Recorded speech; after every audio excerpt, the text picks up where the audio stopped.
Hello and welcome to blog 15, me learning to play the Melodeon. It's coming up on a year now since I started. I actually got my first Melodeon on May the 21st, 2011. Yeah, so that piece was the Ashgrove, played on this GC Hohner Erica. So cool because this row is in the key of G and this row is in the key of C. So this was in the key of C, so you're using this row, but a lot of row crossing. And I found very quickly when I was learning this piece, it was all about using the right fingers, getting the fingers set up properly. So for instance, the first run, you've got 4 buttons in a row, so you need all 4 fingers. And then when it goes over to the G row and the minor chord, start with the little finger, you'll see why. See? Show you that bit close up. See? You need all 4 fingers to do that run fluently. So fingering. And then when you start this run on the C row, you need to start with your 3rd finger. So you've got fingers available, and you restart.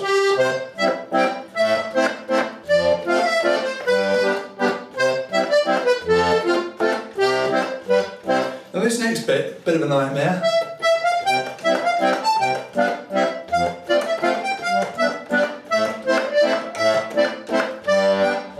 It's all in quite a tight area there, isn't it? Now I found here, I keep doing this. Yeah, that. Pushing the bellows in other words, not letting go of the bass in time, so I sort of had to practice hard to get rid of that.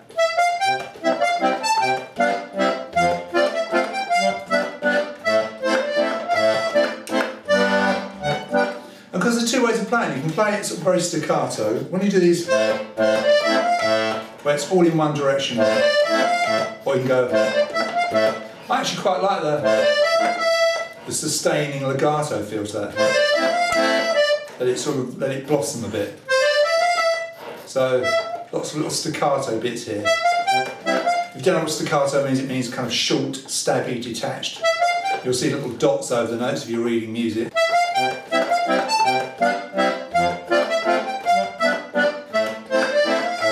So you let it blossom there.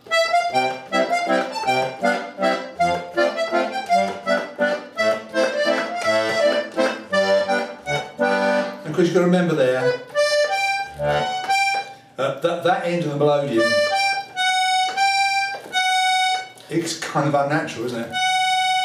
You come up in pitch by coming this way on the keyboard. So it's quite weird, isn't it? You have to remember that. And then back to your first beat. So yeah, so that's the Ashgrove. I tried it on my Saltarelle, didn't like the sound of it particularly on that, so I've gone back to the old Erica, the good old standby. And I've been listening to lots of Melodeons lately. Well, I have done since I started. I did a little post on Melodeon.net this morning about the quest for the perfect sound. And I've got 3 Melodeons, got 2 Ericas, and they've got the typical sort of wettish kind of beating sound, which is quite nice. Or actually very nice, the sound I really like. My Saltarelle is a bit drier, a bit sort of more hurdy-gurdy as Lester calls it. A bit raspier, which is also a really good sound. I think the sound that I really like, having listened to loads, is the sound of a Dino Buffetti Oakwood Super, which is a new Melodeon that's just out. If you haven't heard one of those, check those out. You'll find a video of Anna Harter playing one of those. And also, I really like the sound of the Castagnari Mori as played by, or Mori I should say, as played by Andy Cutting on his album that I play non-stop, which is a constant source of inspiration for me. So they're kind of, the way I describe them is as kind of a soft harmonica sound, but it's got plenty of power when you need it, it's sweet power.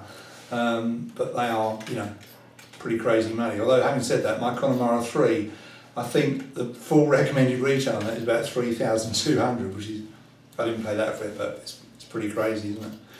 So yeah, I think Melodeon players suffer from something called MAD, which is Melodeon acquisition disease, and I've kind of got it a bit, not as bad as some people I've noticed. But you're always looking for that perfect sound. But you know, I have to save up before I can afford something like that. But I'm looking. I'm open to offers, put it that way. Something else that cropped up last time I did a video was this bellow flapping thing, and I tried all kinds of ideas of, you know, keeping the bottom in and just squeezing the top. But I've sort of kind of developed my own style, and it sort of works. But you know, I'm working it. But I will show you something I've been doing on the Saltarelle. Oop, getting it the right way. So this is my Saltarelle Connemara 3, and it is, you know, it's a thing of beauty. It really is. It's beautifully made. Sometimes I love the sound of it, sometimes I don't. It's kind of a love-hate relationship. But it certainly is a lovely piece of kit. And one thing that I was doing was putting my thumb on the outside when I was playing the treble side, and this is something I have to do on my Hohners. I have tried doing this on my Ericas, but it doesn't seem to work, so I'll show you what I'm doing. A piece I was playing last time on this was Princess Royal, you know, standard Morris tune, and I was doing this and my thumb was there. I'll show you that, kind of there on the edge. In fact, this Melodeon very conveniently has a groove, sort of, it's got a groove in the side there for you to make your thumb comfortable. But I've been trying something I've seen lots of other players do. We just put the thumb right round the back. I don't know if I can get this on camera, but kind of there-ish. Can you see that? And this kind of hand kind of claws round. And I must admit, it seems to have helped a bit. The other thing I do, I haven't really shown you this before, but is I've got a footstool, typical guitarist, classical guitarist footstool, and I put this underneath my left foot. Okay, that really sort of brings everything up to a sort of comfortable level. So now my foot's up on that, and if I kind of lean forward slightly, I can rest the Melodeon on my knee. Now, put my thumb around the back, it all seems to be a bit more under control, because you're kind of gripping like the treble side of the Melodeon as you play. So it's kind of, the benefits are twofold. It's quite comfortable if I've got quite big hands, or quite long fingers rather, and you can control this right hand side as I'm looking at it.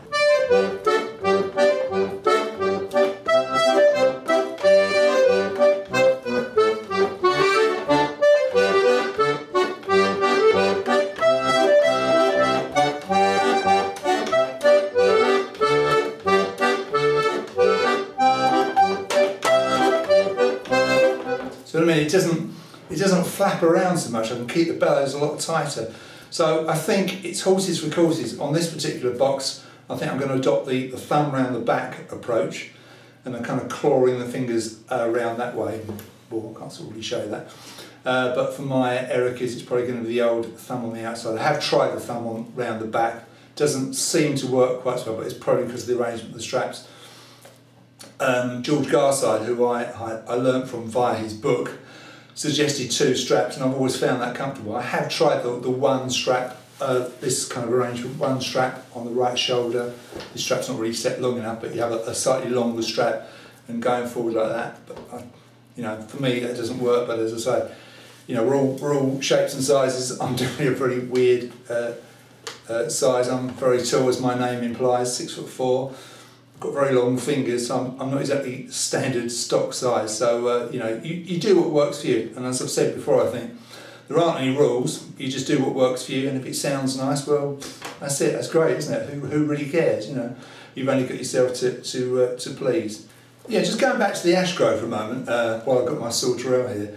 The DG Melodeon is one of the highest pitched, if not the highest pitched Melodeons.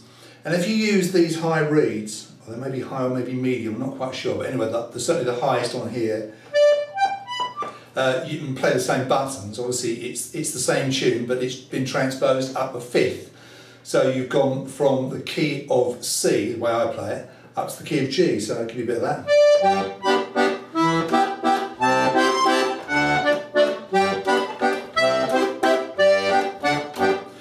That's a bit squeaky, isn't it? But of course, on this sort of Melodeon, what you can do is you can engage a lower reed. I've got one of the lower reeds. I'm not sure if it's a medium or a low. Somebody will be able to tell me, no doubt. But now you can play.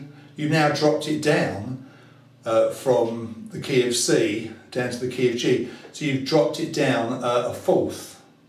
So it's now it's actually lower than it was on my GC.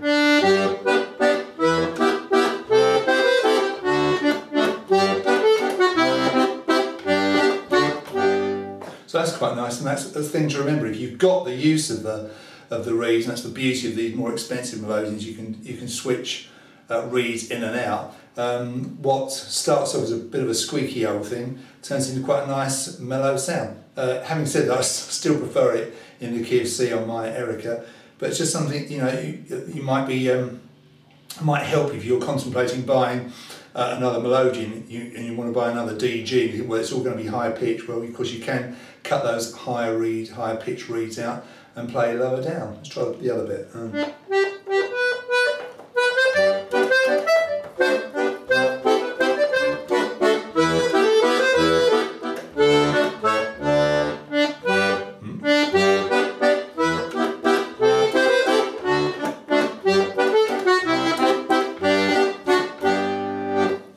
Not perfect, but again, I have to say that having that thumb around the back, that really does sort of help. It helps to control the whole thing. You feel like you've got control of the thing. So something you might want to try if you've got one of these bigger boxes, or you might want to try it if you're using a one strap arrangement on a smaller box. Anyway, that's just about the end of this blog. That's about all I wanted to say, I think. Coming up on a year, and I'm going to do my sort of end of term report next time, I think. Try and play some of the pieces that I started off with, and maybe show you a little bit of old video and a little bit of new video, and to compare, see if I've actually made any improvement over the year. I really hope I have, otherwise I'm going to be severely depressed. Anyway, hope some of that is interesting and helpful, and I'll see you next time.